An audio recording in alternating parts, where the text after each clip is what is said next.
પધારો પ્રણામ। આ છે ઉલ્કા જળ। અહીંયા ઘણા વર્ષો પહેલાં પ્રભુજીના પક્ષાનું જળ ચડતું ચડતું અહીંયા ભેગું થતું હતું, હવે આવતું નથી। ઘણા વર્ષો પહેલાં આ સ્થળનો ખૂબ મહિમા હતો। ત્યાં બાજુમાં જ આદિનાથ ભગવાનના પગલાં છે, ત્યાં નમસ્કાર કરીએ। નમો જીયાણમ। આ ગિરિરાજની એક એક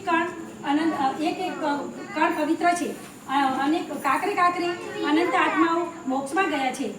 નવાણું યાત્રા કરવાવાળા પણ 6 ગૌની યાત્રા કરે છે। તમે પણ ન કરી હોય તો અવશ્ય કરી લેજો।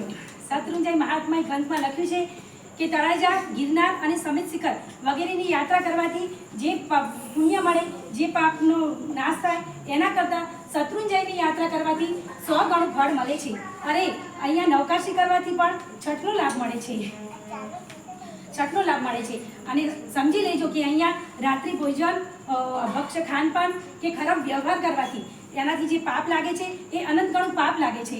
એટલે ક્યારેય પણ તીર્થમાં ખરાબ વ્યવહાર કે સંસારવાળી કોઈ પણ પ્રવૃત્તિ કરાય નહીં। પ્રણામ।